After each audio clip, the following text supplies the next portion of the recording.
मित्रों, जब भी प्रेम की बात आती है तो सबसे पहले हमारे मन में राधा कृष्ण के प्रेम की कथा याद आती है। परंतु अधिकतर जनमानस के मन में ये सवाल उठता है कि जब भगवान कृष्ण राधा रानी से बेतहा प्रेम करते थे तो फिर उन्होंने उनसे शादी क्यों नहीं की। अगर आपके मन में भी ये सवाल उठता हो तो ये वीडियो आपके लिए ही है, क्योंकि आज की इस वीडियो में मैं आपको इसी सवाल का जवाब बताने जा रहा हूँ कि आखिर भगवान श्री कृष्ण ने राधा रानी से विवाह क्यों नहीं किया।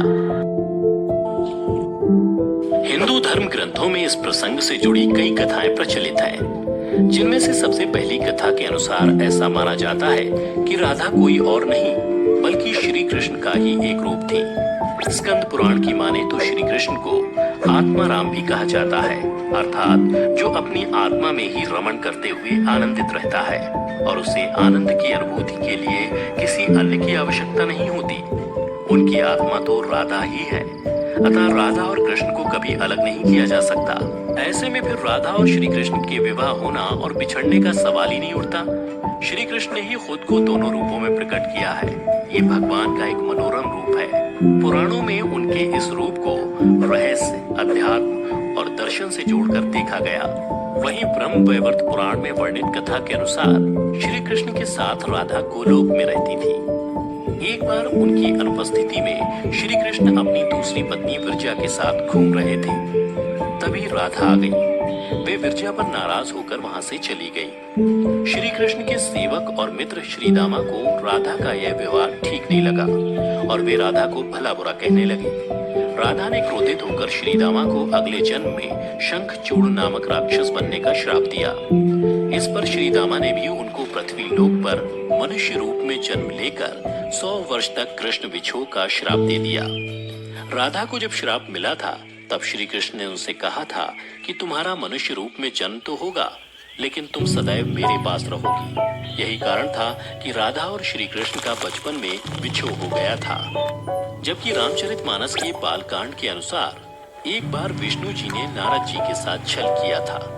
उन्हें खुद का स्वरूप देने के बजाय वानर का स्वरूप दे दिया था। इस कारण वे लक्ष्मी जी के स्वयंवर में हंसी का पात्र बन गए और उनके मन में लक्ष्मी जी से विवाह करने की अभिलाषा ही रह गई थी। नारद जी को जब इस छल का पता चला तो वे क्रोधित होकर वैकुंठ पहुंचे और भगवान को बहुत भला बुरा कहा और उन्हें पत्नी वियोग का श्राप दे दिया। नारद जी के श्राप की वजह से रामावतार में भगवान रामचंद्र जी को सीता का वियोग सहना पड़ा था और कृष्णावतार में देवी राधा का। इसके अलावा एक अन्य पौराणिक कथा के अनुसार राधा श्री कृष्ण से 5 वर्ष बड़ी थी। राधा ने श्री कृष्ण को पहली बार जब देखा था जब उनकी माँ यशोदा ने उन्हें ऊखल से बांध दिया था। कुछ लोग कहते हैं कि वह पहली बार गोकुल अपने पिता वृषभानु जी के साथ आई थी, तब श्री कृष्ण को पहली बार देखा था। जबकि कुछ विद्वानों की माने तो कृष्ण और राधा की पहली मुलाकात संकेत तीर्थ पर हुई थी।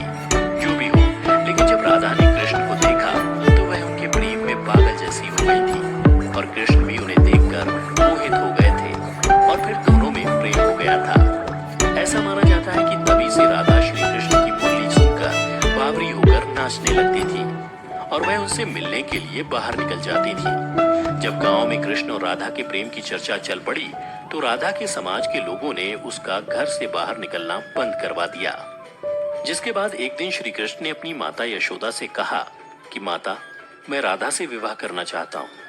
यह सुनकर यशोदा मैया ने कहा कि राधा तुम्हारे लिए ठीक लड़की नहीं है। पहला तो यह है कि वह तुमसे 12 साल बड़ी है और दूसरा यह है कि उसकी मंगनी रायाण के साथ पहले से ही हो चुकी है और वह कंस की सेना में है जो अभी युद्ध लड़ने गया है। जब आएगा तो राधा का उससे विवाह हो जाएगा, इसलिए उससे तुम्हारा विवाह नहीं हो सकता। हम तुम्हारे लिए दूसरी कन्या ढूंढेंगे। लेकिन कृष्ण जिद करने लगे। तब यशोदा ने नंद से कहा।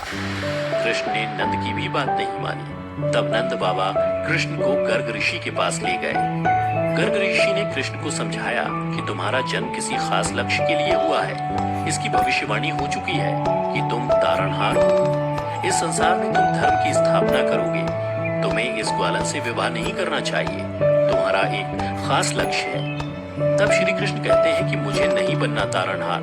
मैं तो अपनी गायों, ग्वालनों और इन नदी पहाड़ों के बीच ही रहकर प्रसन्न और आनंदित हूँ और यदि मुझे धर्म की स्थापना करनी है तो क्या मैं इस अधर्म के साथ शुरुआत करूं कि जो मुझे चाहती है और जिसे मैं प्रेम करता हूं उसे छोड़ दूं?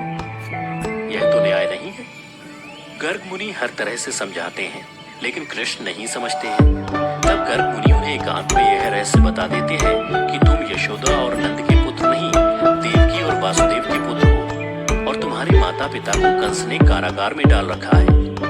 यह सुनकर श्री कृष्ण कुछ भी कहने की स्थिति में नहीं रहे और फिर उन्होंने कहा, कृपया मेरे बारे में कुछ और बताइए। तब गर्ग मुनि ने कहा कि नारद ने तुम्हें पहचान लिया है और तुमने अपने सभी गुणों को प्रकट कर दिया है। तुम्हारे जो लक्षण इस ओर संकेत करते हैं कि तुम ही वह महापुरुष हो जिसके बारे में ऋषि मुनि चर्चा करते हुए आ रहे हैं। यह सुनकर श्री कृष्ण चुपचाप उठे और गोवर्धन पर्वत की सबसे ऊंची चोटी पर जाकर अकेले आकाश को देखने लगे। बस वे वहीं दिन भर रहे और सूर्यास्त के समय ज्ञान को उपलब्ध हो गए। वहीं से उनकी दशा और दिशा बदल गई। फिर उसके बाद श्री कृष्ण कंस के बुलावे पर वृंदावन छोड़कर मथुरा चले गए और इधर राधा का विवाह यशोदा के भाई रायाण से हो गया। मित्रों, इसलिए भगवान कृष्ण ने कहा कि राधा तो मेरी आत्मा है, भले ऐसे में मैं उससे विवाह करूं या ना करूं, इससे क्या फर्क पड़ता है। विवाह के बाद भी राधा का ना तो मेरे प्रति स्नेह कम हुआ और ना ही मेरा राधा के प्रति।